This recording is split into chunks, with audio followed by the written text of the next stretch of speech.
Be sure to go to flipsidegaming.com and use promo code 6 for 10% off on orders over $10. Do the same with the Grizzly Gentleman, 10% off at checkout on your fantastic beard products. Or you could shop via the TCG Player affiliate link in the description down below to help support the show. And last but of course not least, you can go to Grey Viking Games with the affiliate link below to pillage some sweet arena codes. What is up, Planeswalkers? Theric6 back with some more Magic the Gathering Arena, looking real strange. My hair's still Garbo, and my outer cardigan is not matching my inner shirt. The reason for that is it's very cold. Our heat's not working properly, and we're experiencing a cold front right now. And it's let's see, what's the temperature outside? What's the temperature outside? My phone just likes to be mean. It's 27. Not terribly cold. 27 Fahrenheit, I should say. Not terribly cold, but it's below freezing. So it is, pretty cold. Anyway, today we're playing Death and Taxes, as it is Saturday. Although we're not playing Best of 3 Death and Taxes, because I don't know if this deck is, like, worth doing that with just yet. This is kind of the Boros equipment version, kind of, sort of. Essentially, the idea is, like, I wanted to try Halvar. If I'm going to play with Halvar, I might as well play a couple of Forging the Tyrant Sword. If I'm going to play with Forging the Tyrant Sword, I might as well have some other equipment. So I figure, Maul, the Skyclave Shadowspear kind of makes sense. Those are the main two good equipment. And I was like, if I'm going to play these anyway, I might as well play at least a couple Akiri, right? Death and Taxes has some troubles with card advantage. It's like, you know what? Might as well throw one of those in there as well. The rest of the deck is relatively typical Death and Taxes style stuff. So we're just going to hop into it. I will talk more about the deck at length once we get to the deck talk near the end. I've not played with this deck yet, because one of the things I like doing is exploring decks with you all. I don't know what to do about my hair, dude. Start putting pomade in it. I have like a lot of product that I just don't use. Why is my mic super loud again? This hand is fine. Turn 2, turn 3. Seems decent. We like the Dark Fleet Daredevil to potentially, like, on turn 3, play this and Thoughtseize. It also has First Strike, which goes really nicely with our equipment. Well, I mean, not this one.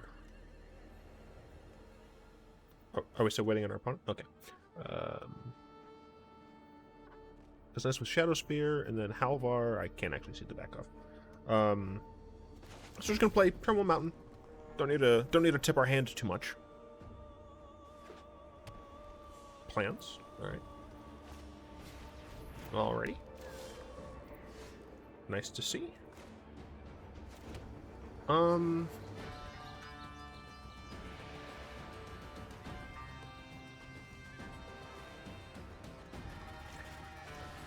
I will go with this.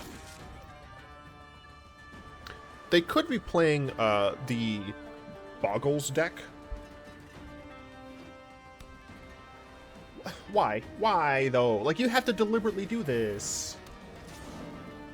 Okay. So what's nice is I always have Skyclave to deal with this. Gives +2/+2 for First Strike. Do I want to Skyclave this now while the shields are down? I think I kind of have to. Yeah, so I'm going to go ahead and Skyclave this now.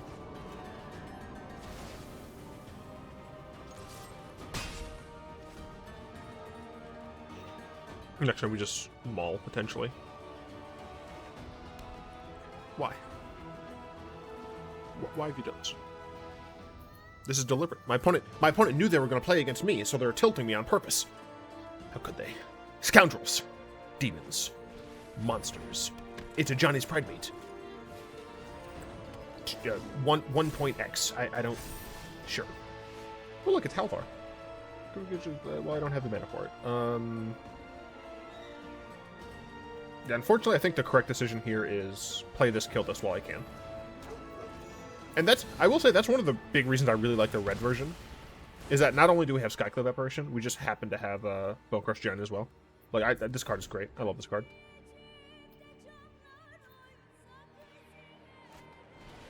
Forward, sure. Stop.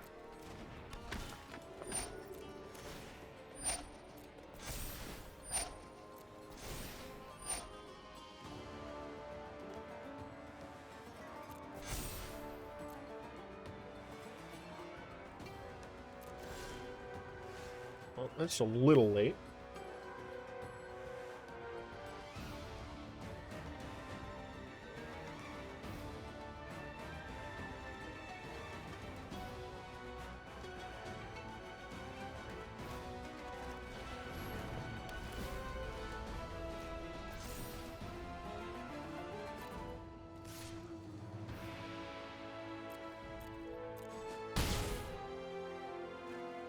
Probably incorrect. What's nice is that next turn I can play Direfleet Daredevil. And then I'll have 6 power of First Strike. Although I think I'll have to Bonecrusher Giant this first. Maybe I need 24 lands. No, didn't I put 24 lands back? Yeah, no, I have 24 lands. I just kept a 3-lander and haven't drawn any lands. Banishing Light. That's unfortunate. So assuming they're going to take out my apparition, they're going to get a creature, their Howl Priest is going to grow. Then it's going to grow again. They have Alcy protection up. Yeah, we're probably boned here, unfortunately.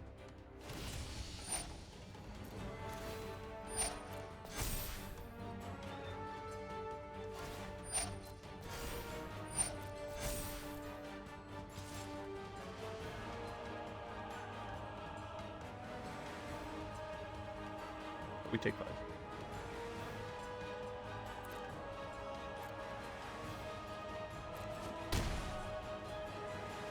If they'd blocked with Vanguard, we could have blocked and then sacked for damage.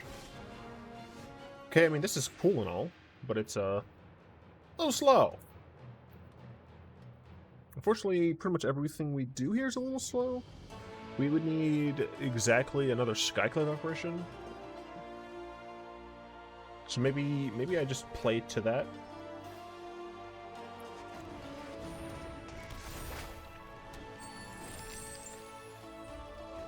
This way I have a little bit extra mana on subsequent turns. I can block with Tithe Taker here pretty reasonably. Of note, right, on my turn, if my opponent leaves up only 1 mana for Elsa, they can't use it because Tithe Taker's abilities and spells. Heliod has to mean I'm actually gonna die soon, right? Now they just have a glut of things.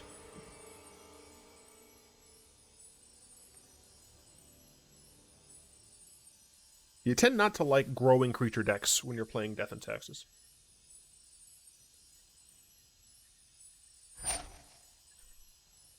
Sure.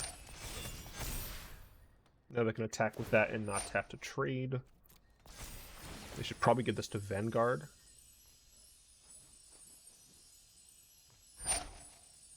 Opponent is a good player. They're an awful player.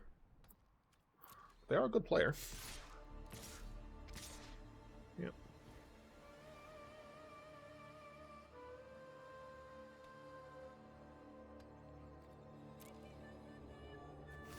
I think we just block like this and protect the Tithe Taker.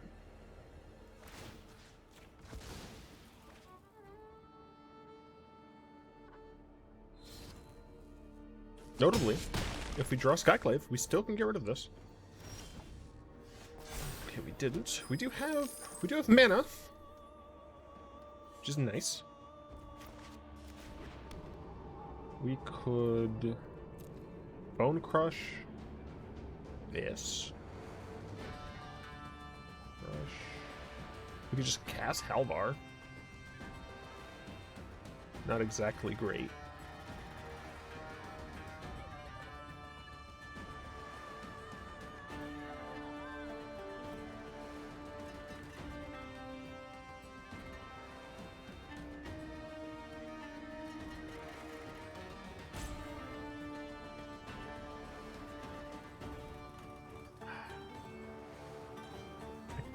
Think that we can get out of this one.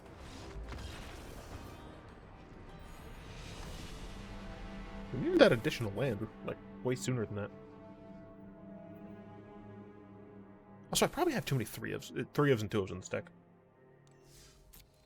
Like, we probably do want 4 Skyclave Apparitions. Like, that card's just, it goes hard.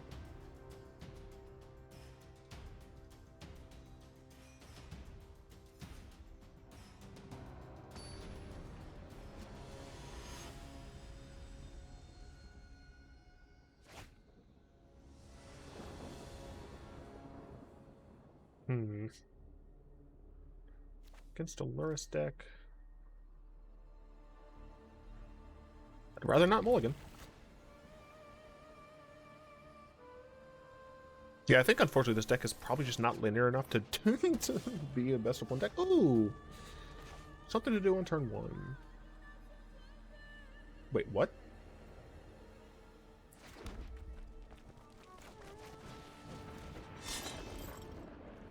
What?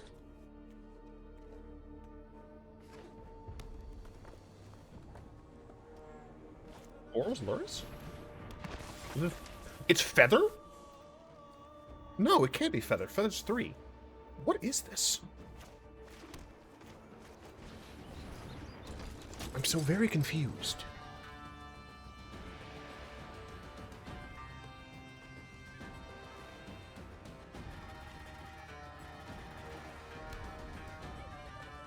Leave my Thalia alone.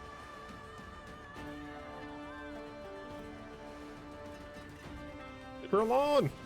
Rude. You shouldn't rebuy that shock.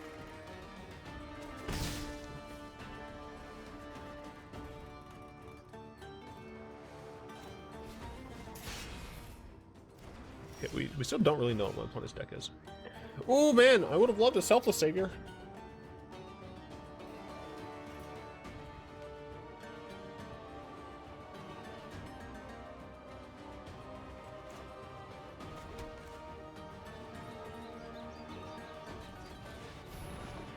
Archon is decent against Arcanist style decks.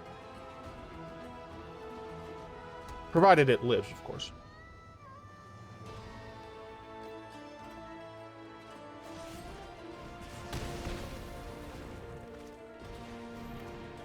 This is a feather deck without the feather.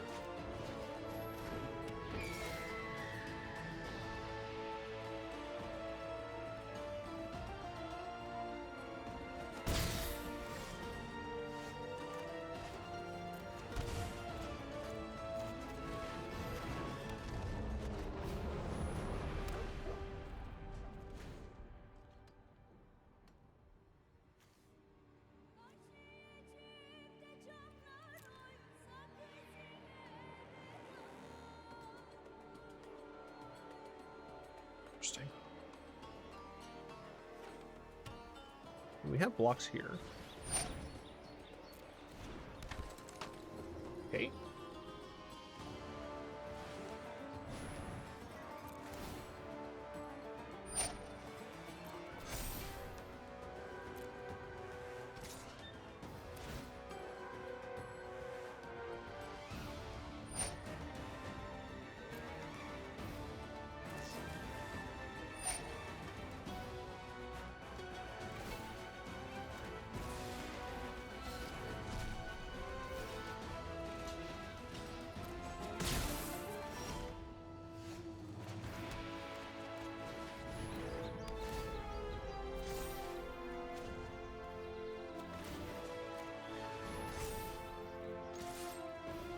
I'm hoping that this is sufficient. I don't think it will be, but I'm hoping it is sufficient. What the f is this, dude? Here's a battlefield deals 1 damage to each creature that doesn't have. Did you? You just killed one of your. You could have did that. Oh, I guess. Sure. Okay. Creatures that doesn't have first strike. Whenever you attack with at least 2 creatures that have first strike, double strike, resilience, or haste. Notably, Trample's not on there. I guess I could just block constantly with Battlefield Raptor, but it doesn't do all that much. Because she has Trample. I might as well cast this.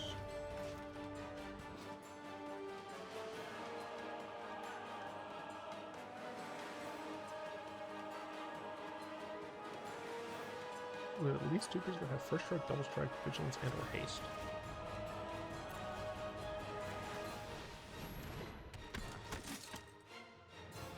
I don't care if this dies.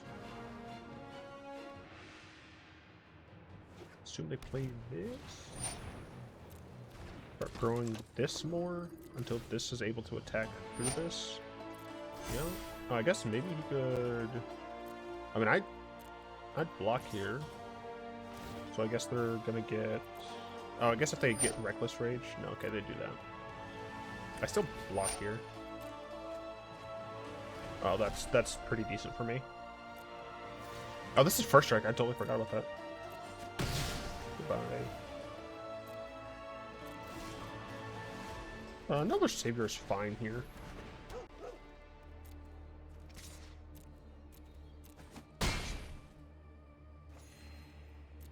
Okay. So equipment are nice when you have protection.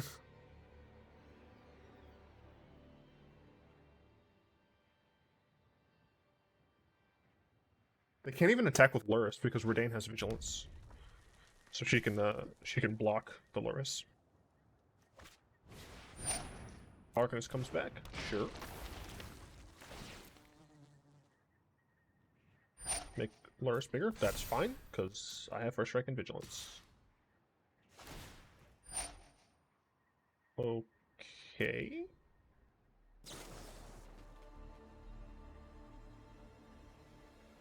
You hit my Savior, my Tithe Taker. Okay.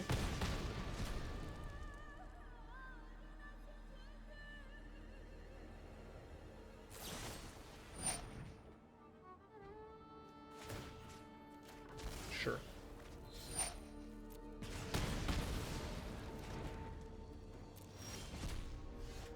Don't like that land draw.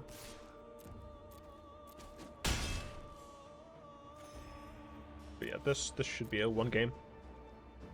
It was looking kind of bad there at first, but luckily, when you make a single creature with first strike very large, it's pretty good. If my opponent doesn't have anything here, then we win. We're 41. They attack with Luris. We block it with Reidane. Yeah.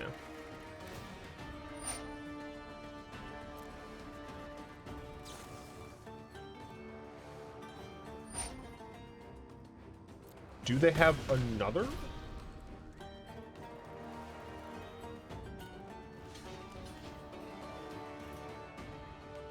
I mean, sure, I'll block this too.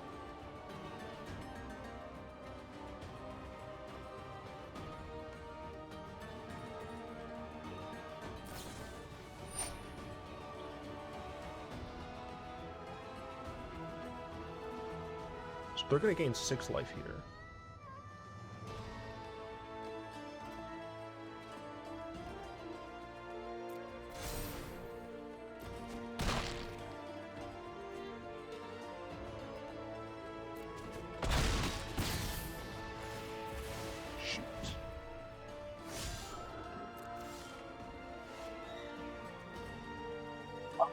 I had the mana to do this, dude. Oh, I'm so stupid. I always forget that this has another mode. I'm so very mad at myself.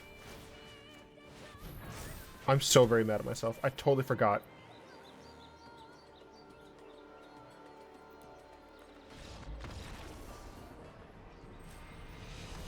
I lost that game.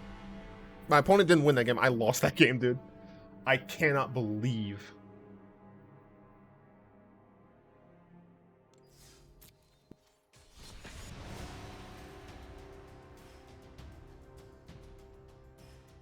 I'm sorry to everyone. Oh, I'm so mad at myself. No one is more upset than I am.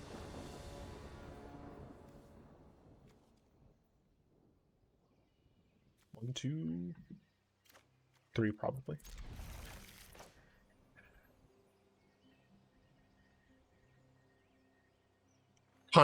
Constantly forget that this has other text.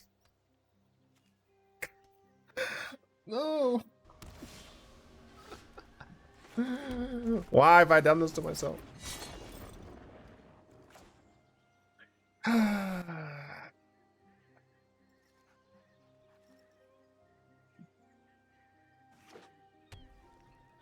Temur. Oh man, what I would have done to have Thalia come out first.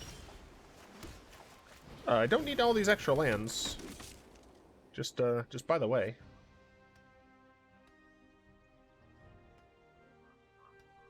Get an Archon down.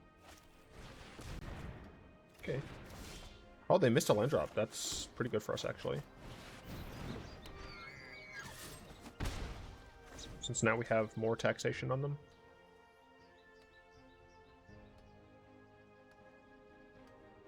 Next turn... I wonder if I equip Shadowspear if I play Tyrite.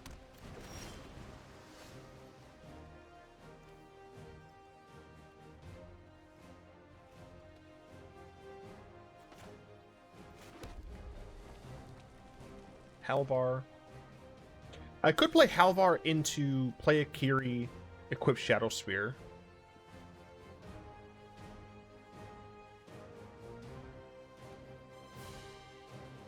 Yeah, I think that's a reasonable play here. Who doesn't like the curve, you know? Disrupt your opponent a little, hit him in the face a little. That's nice. 3-mana Explore, not nearly as good, especially if you don't hit another land. Darn it, they hit a land. This, shock, cast. Equip to you. No, I'm good, thanks. Wait, what?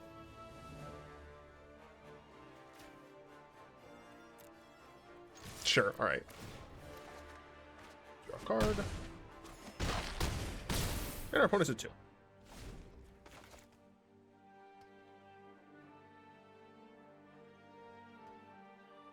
Thank you.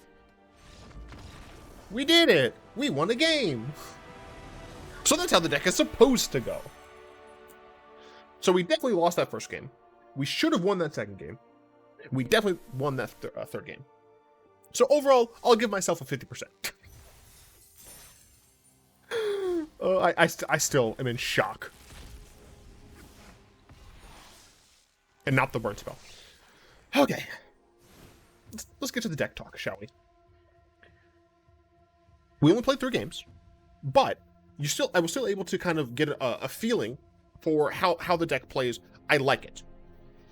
Thalia doesn't feel as disruptive to my own strategy as I thought she could be. Forging the Tyrant Sword, maybe not necessary, considering we do have 4 Halvars. Selfless Savior, still good. I chose just Selfless Savior here because this and this are white equipments, and if I had Alcid, one, I would have to have the mana to hold up to use it when I'm going to likely be using mana to equip. And 2, if I have to choose white, then these will fall off. I don't want that to happen. Shadowspear, you can make it so your opponents lose indestructible. So just so you know, in that game where they did the fight card, the fight is won or something like that, I make it lose indestructible. Then first strike damage kills it. They don't gain life. My creature survives. And I win the game. Simple as that. And I just didn't. Because I forgot that this card has text on it. That isn't just +1/+1 trample lifelink. Like, those stats alone, pretty good. But it has extra text. You just gotta remember that. Thalia having first strike is great. Whenever you can make a first strike creature, whenever you can have first strike power that scales relatively high into the mid-late game, it means that you can really combat other creature decks, right? And this is why I chose Direfleet Daredevil as the 2-drop, as opposed to the usual Robber of the Rich. Because even though Daredevil is relatively infrequently going to get you payoff, you're not going to be able to cast things that often with it, it has first strike. So if you pair this with Thalia, 4 power worth of first strike is actually pretty strong against a lot of decks. So that's why I chose this. Tithe Taker. Tithe Taker. One of the reasons I still like this as a 3 of at least is because it gives you a spirit. So this is 2 bodies that can hold equipment, and the secondary body holds equipment pretty well because it already flies. We didn't get to see Cole. Cole is just a 1 of. I was like, maybe I'll see it, maybe I won't. I'm not sure if I care enough about Cole It works with the deck, kind of. You know, you have a token here. Otherwise, you get to like keep bringing back the things that you have that die. I think probably if I were to make edits, Cole would go. We'd have 3 Daredevils. Just having more consistency in our 2-drop slots. I think this is fine. Archon of Emeria is still gangbusters. I don't really think I need to talk about that too much. Maul the Skyclaves. It attaches itself for free the first time. It's real strong. Like turn 1, any of this. Turn 2, not Thalia, obviously, because you can't. Into this, it's pretty cash, especially if it's Tithe Taker specifically. And then turn 4, sure, just cast Halvar. Why not? Reidane, she's good if you play against snow. She's better. Otherwise, she just like stops your opponents from casting planeswalkers early, stops them from casting board wipes early. If you can get the curve of like Thalia into Reidane, your opponent's just not going to be able to board wipe you for a long time. Like a single removal spell obviously is going to cost 1 extra, so you know typically 3 mana. Typically they're going to be 2 or 3 mana. Because of Thalia, they'll be 3 or 4 mana. And of course, their actual board wipes, which start in at 4 essentially, unless you're playing against Boros, is going to then cost them like 6 mana. Plus the additional 1, I guess, so 7 mana. So that's cool. Skyclave Apparition. This should just be a 4 of. Like I don't know why I ever don't have this as a 4 of. This is just the best removal that we have access to, really. Bonecrusher Giant. I think this is still probably 3 worthy. Good card. Holds equipment relatively well, because if your opponent wants to single target remove this while it has equipment on it, it's still just going to hurt them, right? So I just like this. Akiri. I could maybe justify running 3 Akiri, actually. And the way I do that is you cut the Forging the Tyrant Sword. I think having just a 4 of Halvar means that you're probably going to see him often enough that you don't need this. And it's pretty slow, right? Like, first 2 turns, like getting treasure, it can help, but I just don't think it's necessary. So, you know what? I'm actually going to do something that I don't usually do. The deck that you're going to have access to is going to be the edited version. So I do think that it's correct to cut like this, and then add back in this, and this, so that it looks something along the lines of this. Now, we have 24 lands and 2.6 average CMC, but you saw that the lands could be finicky. That said, we do have 3 Axgard Armories, which is fine, but I think what I'd probably end up doing is just get more utility lands. Can I just, like, not look at any of the basics, please? Like, ever. So you could theoretically have cycle lands. Unfortunately, we don't have, like, the Scattergrove style cycle lands. I mean, obviously, these aren't great. You'd want to more so go for these, but the issue with these is that, you know, they come in tapped, which is just not what you want ever, essentially. You could theoretically cut your land count with these and then boost your land count with some of the spell lands. Yeah, I am recording.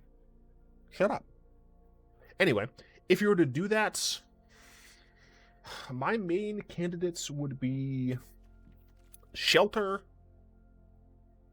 Cleric, Hall, at least on the white side. Those are the main ones. I'm not confident in that, so I don't plan on doing that.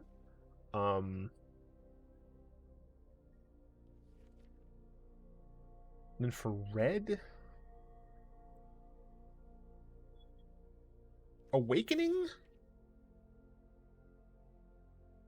and I guess Smashing. I don't love Smashing all that much because of the double red. But, you know, like, Awakening's not terrible because, like, you can just leverage drawing a bunch of cards late game, so. And then there's not really any other. I guess, like, theoretically, you could get away with some temples. You could like, maybe get away with temples. And then, of course, there's creature lands. The issue is that, like, the good creature land is, like, Crawling Barrens is, like, fine, but it does cost 4. Like, the best creature land is the new one, Faceless Haven, because it's only 3. And it has Vigilance, which is pretty sick. It doesn't scale, so, like, you know, it is what it is. But there's definitely options here. I don't feel comfortable cutting down on the mana because Arena hates us.